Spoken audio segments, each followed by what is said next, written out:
All right, hello fourth graders. I am making this video because I was listening to some of you today, and several of you were just not really sure how to approach this, the homework that I asked you to do for writing, which was to develop your secondary characters. Remember in class we talked about how do we make our characters come to life in our stories, okay?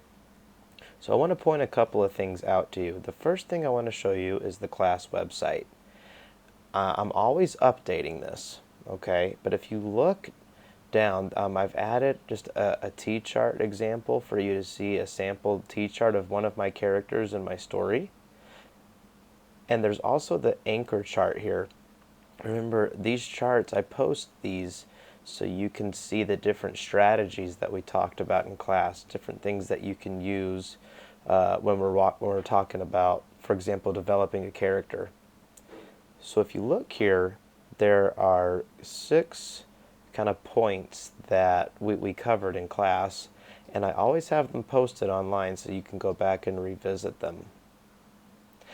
Now what we're going to do is I'm going to go through this again, and I'm going to do this with a different character that I have in the story that I'm writing.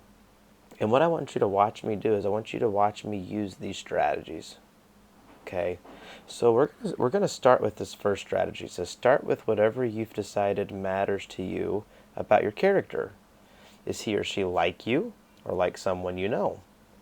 I've decided that I am going to make this is my character, my T-chart for Vaughn. He's another character in my story. And I've decided that he is going to be like a good friend that I know. Okay, so I'm not just coming up with this out of the blue. I'm using somebody in my life that I know to create this. So what I'm going to do is I'm going to start with what he looks like, and I'm going to do exactly what my friend looks like in real life. So everything that I'm about to list are things that I know from my friend. So my friend is very tall. Okay, he's got a deep voice. Okay, sometimes he can be a little emotional. Okay, that means sometimes he can be very, he can show his emotions very well. Maybe I'll write that instead. He shows emotions. Okay, and he relates well with people. And I might get a little more specific with this. I need to fix this. Okay, what does this mean? He relates well with people. Okay, it means that he talks with them. Okay, he makes jokes, he's very friendly, things like that. Okay, now it's just 4 things, but again, these are 4 things that are true about the friend that I have in my life. So I didn't just make it up. Now, if I want to later, can I add things that are made up? Of course. But I want you to see how easy this is for me just to use people that I know and to put in their external traits. In other words, what they look like. I could add stuff about his hair, his eyes, and I might do that later, okay? Now, this part seems to be the part that's really tricky. But again, let's look at our chart that has our different strategies on here, okay? Start with whatever matters to you about your character. Are they like someone that you know? So right now I'm thinking about the person that I picked to be Vaughn in my story. So Vaughn is not the real name of the person that I know, but he's a good friend of mine, okay? And so I'm literally, what I'm thinking about is, how is this person in real life, okay? So I'm just going to list some things here about his personality, okay? One thing that I know about Vaughn is that he's frustrated with where he lives. And that's important because in my story, Jason, the main character, is wanting to move overseas. So it's very obvious that, Vaughn might help him make the decision to move overseas to a new country. Okay. Another thing that I know about Vaughn is that he's loyal to his friends, especially his closest friends. Okay.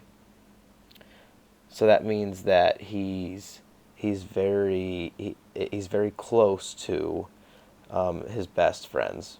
Okay, that's a good trait, right? Okay. Another thing that I know about Vaughn is that he likes his friends to be honest with him, okay, about everything. So Vaughn really likes it whenever his friends are honest, and he likes to be honest with other people as well. Okay, so just three traits. We'll just stick with these three. Now, to all of these traits, we got to think about two things, okay? Actually, just really one thing. And the biggest thing to think about with these traits is this: what's the downside? So, he's loyal to his friends. That's a good thing, okay? But if I think about, okay, what could the potential problem be with this? He's loyal to his friends, especially his closest friends, okay? I think what that could mean is this: if he's so close to his closest friends that he's not really close to other people might think that he's kind of harsh. So, what I'm going to do is, you'll notice I made a little indent here. I'm going to talk about the downside of this trait. So, the downside is that other people think he is harsh. Okay? He's not close, or he's not close to everybody. That could be a problem for some people, because if other people want to be his friend but they don't know him that well, then it could cause some conflict, okay? Again, I'm trying to make these characters as real as possible, because the more real they are, the better the story's going to be. It'll be a lot easier to tell this story. Okay. Another trait that I want to look at is that he likes his friends to be honest with him about everything, which it's good to be honest, but I'm thinking to myself, okay, why could this be a problem? Well, if Vaughn wants his friends to be honest with him about everything all the time, maybe it could seem like he's being a little nosy, okay? Maybe he's trying to know everything about his friends' lives. And that could be a problem, because maybe his friends don't want him to know everything right now. Okay? Now I want you to see, I got all of this just by using this first strategy. All of these things are things that I know about my friend, and I'm just putting them here with this character, Vaughn. There's other things to think about here, though, too. It says put together a character so that all the parts fit together into a coherent person. What that means is, does all of this make sense together? So I kind of am looking at how Vaughn looks and what his personality is like.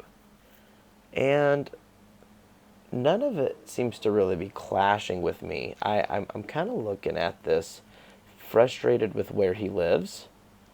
But that makes sense, because he also shows emotions. So Vaughn, if he's frustrated, he's going to show it. Okay, and that I could see that happening. That seems very believable to me. Okay, so let's look also at another strategy here. It says, do these different things make sense within one person? Do they fit together? Are they here for a reason? We could very easily maybe look at Vaughn's, his traits on why he shows emotions, or why he's frustrated with where he lives.